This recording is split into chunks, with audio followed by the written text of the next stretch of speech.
ద్వారకా తిరుమల ఆంధ్రప్రదేశ్ రాష్ట్రంలోని ఏలూరు జిల్లాకు చెందిన ఒక గ్రామం. ఇక్కడ శ్రీ వెంకటేశ్వర స్వామి వారి ఆలయం ఉంది. ఇది పూర్తి సౌకర్యాలతో కూడిన దివ్య పుణ్యక్షేత్రం. స్థల పురాణం ప్రకారం ఈ క్షేత్రం రాముని తండ్రి దశరథ మహారాజు కాలం నాటిదని భావిస్తారు. ద్వారకుడు అనే ఋషి తపస్సు చేసి స్వామివారి పాదసేవను కోరాడు కనుక పాదాలు పూజించే భాగ్యం అతనికి దక్కింది. అందుకే పైభాగం మాత్రమే మనకి దర్శనమిస్తుంది. ఇది తూర్పు గోపురం. ఈ ద్వారకా తిరుమల క్షేత్రం భారతదేశంలో అత్యంత ప్రాచీన క్షేత్రంగా చెప్పబడుతుంది. ఈ క్షేత్రంలో శేషాద్రి కొండ మీద కలియుగ దైవం శ్రీ వెంకటేశ్వర స్వామి కొలువై ఉన్నాడు. స్వయంభూగా ప్రత్యక్షమైన వెంకటేశ్వర స్వామిని చీమల పొట్టు నుండి వెలికి తీసిన ద్వారకా అనే ముని పేరు మీద ఈ ప్రదేశమునకు ద్వారకా తిరుమల అన్న పేరు వచ్చిందట.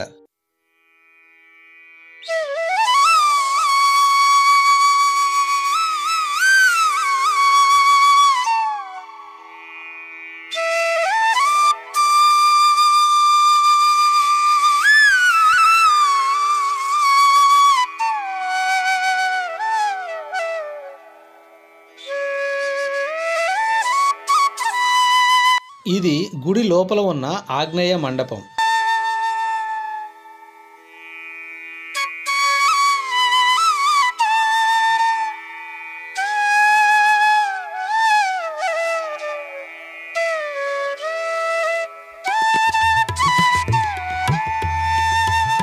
ఇది దక్షిణ రాజగోపురం.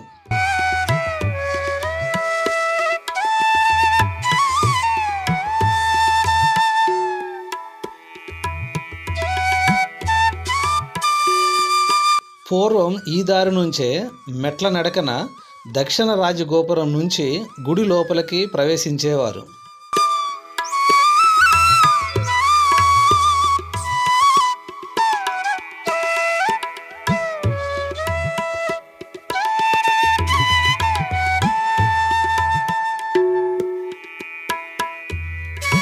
సుదర్శన క్షేత్రమైన ద్వారకా తిరుమల చిన్న తిరుపతిగా ప్రసిద్ధి చెందింది. పెద్ద తిరుపతిలో తీర్చుకోవటానికి మొక్కిన మొక్కును చిన్న తిరుపతిలో తీర్చుకున్నా అదే ఫలం లభిస్తుందట. కానీ చిన్న తిరుపతిలో తీర్చుకోవడానికి మొక్కిన మొక్కును చిన్న తిరుపతిలోనే తీర్చుకోవాలని స్థానికంగా భక్తుల నమ్మకం. ఒకే విమాన శిఖరం కింద 2 విగ్రహాలు ఉండటం ఇక్కడ విశేషం. ఒక విగ్రహం సంపూర్ణమైనది, రెండవది స్వామి యొక్క పైభాగం మాత్రమే కనిపించు అర్ధభాగం. ఈ పుణ్యక్షేత్రాన్ని వాల్మీకం అంటే చీమల కొండలో కఠోర తపస్సు చేసిన శ్రీ వెంకటేశ్వరుని స్వయం ప్రతిరూపమైన ద్వారకా అనే మహాసన్యాసి పేరు మీదుగా ద్వారకా తిరుమల అనే పేరుతో పిలుస్తారు. తూర్పు గోపురం నుంచి ఇలా వెళ్తే స్వామివారి నిత్య కళ్యాణ మండపానికి వెళ్ళవచ్చు.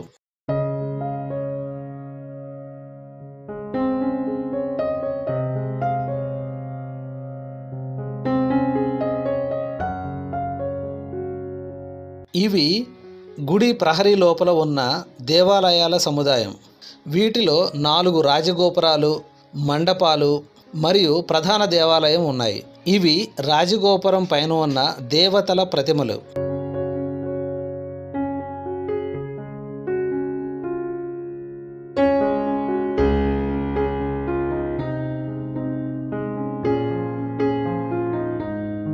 భక్తులు శ్రీ వెంకటేశ్వరుణ్ణి కలియుగ వైకుంఠ వాస అని పిలుస్తారు. ఈ ప్రాంతాన్ని చిన్న తిరుపతి అని కూడా అంటారు.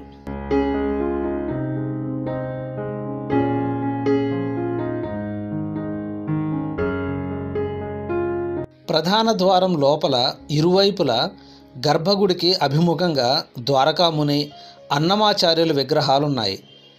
ద్వారం పైభాగాన సప్తర్షుల విగ్రహాలు ఉన్నాయి. మెట్లు దిగి ఇలా కొంచెం దూరం వెళితే ఉత్తర గోపురానికి వెళ్ళవచ్చు.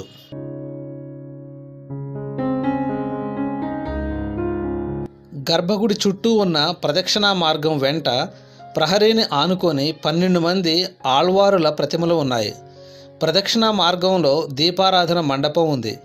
ప్రధాన మందిరంలో ఆంజనేయ స్వామి, గరుడ స్వామిల చిన్న మందిరాలు కూడా ఉన్నాయి. గుడి ప్రవేశంలో కళ్యాణ మండపం ఉంది. మండపం దాటి మెట్లు ఎక్కే ప్రారంభంలో తొలి మెట్టు వద్ద పాదుకా మండపంలో స్వామివారి పాదాలు ఉన్నాయి. పాదాలకు నమస్కరించి భక్తులు పైకెక్కుతారు. పైకి వెళ్లే మెట్ల మార్గంలో రెండు పక్కల దశావతారముల విగ్రహాలు ప్రతిష్ఠించబడ్డాయి. మెట్లకు తూర్పు వైపున అన్నదాన సత్రం, ఆండాల్ సదనం ఉన్నాయి. పడమటి వైపు పద్మావతి సదనం, దేవాలయ కార్యాలయం, నిత్య కళ్యాణ మండపం ఉన్నాయి. ఇది దేవాలయం యొక్క ప్రహరీ గోడ. ఇది రాతితో కట్టిన గోడ.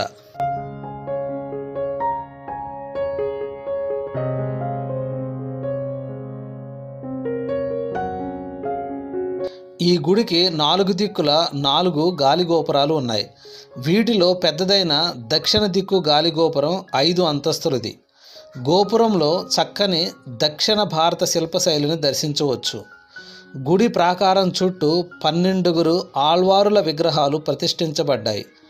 పడమర వైపు పక్కనే తలనీలాలు సమర్పించుకునే కళ్యాణ కట్ట ఉంది. గర్భగుడిలో ప్రవేశించిన తర్వాత అత్యంత స్ఫూర్తిదాయకమైన మంత్రముగ్ధమైన అనుభూతిని పొందుతారు. వెంకటేశ్వరుడి విగ్రహం పూర్తిగా చూడవచ్చు. ఇది కొండ పైకి వెళ్ళటానికి మెట్ల మార్గం.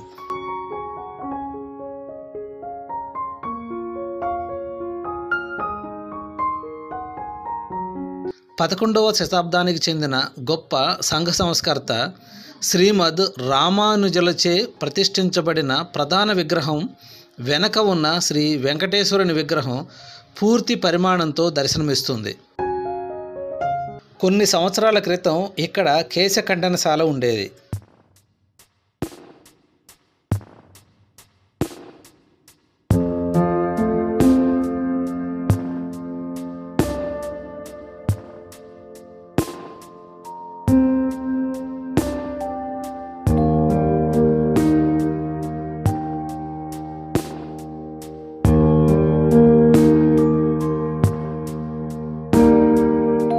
ఇది పడమర గోపురం.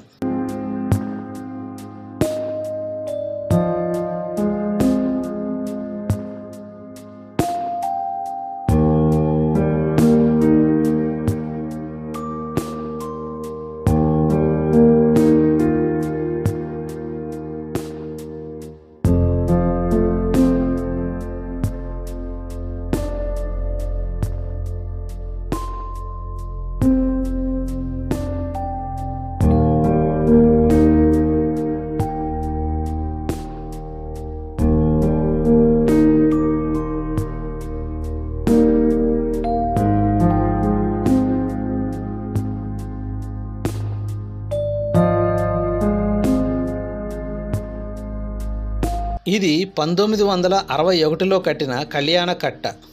ఇది తలనీలాలను తీయటానికి ఉపయోగించబడ్డది. ఇది పడమర గోపురంకి దగ్గరలో ఉంది.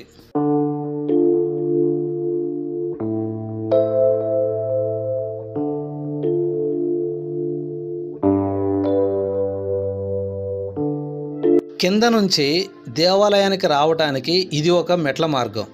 మెట్ల మార్గం ఎంట్రన్స్లోనే ఈ కళ్యాణ కట్ట ఉంది.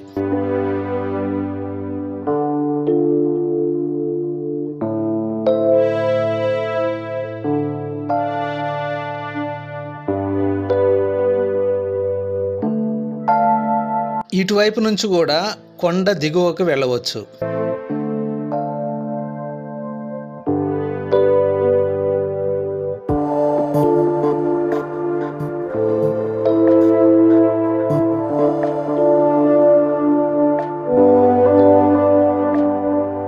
ఈ ద్వారకా తిరుమల విజయవాడకి 98 కిలోమీటర్ల దూరంలోనూ, రాజమండ్రికి 75 కిలోమీటర్ల దూరంలోనూ ఉంది. అలాగే ఏలూరుకు 41 కిలోమీటర్ల దూరంలోనూ, భీమడోలుకు 17 కిలోమీటర్ల దూరంలోనూ మరియు తాడేపల్లిగూడానికి 47 కిలోమీటర్ల దూరంలోనూ ఉంది.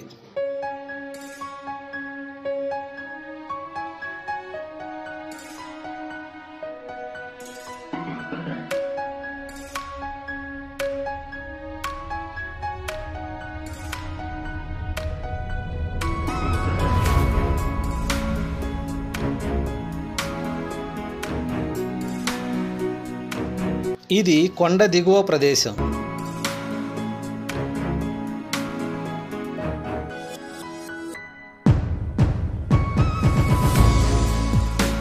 ఇది కళ్యాణ మండపం.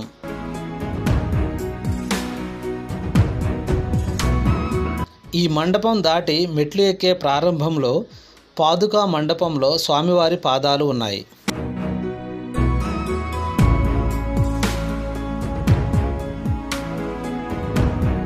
ఈ స్వామివారి పాదాలకు నమస్కరించి భక్తులు పైకెక్కుతారు.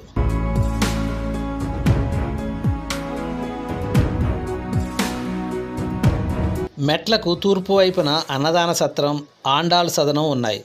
పడమటి వైపు పద్మావతి సదనం, దేవాలయం కార్యాలయం, నిత్య కళ్యాణ మండపం ఉన్నాయి.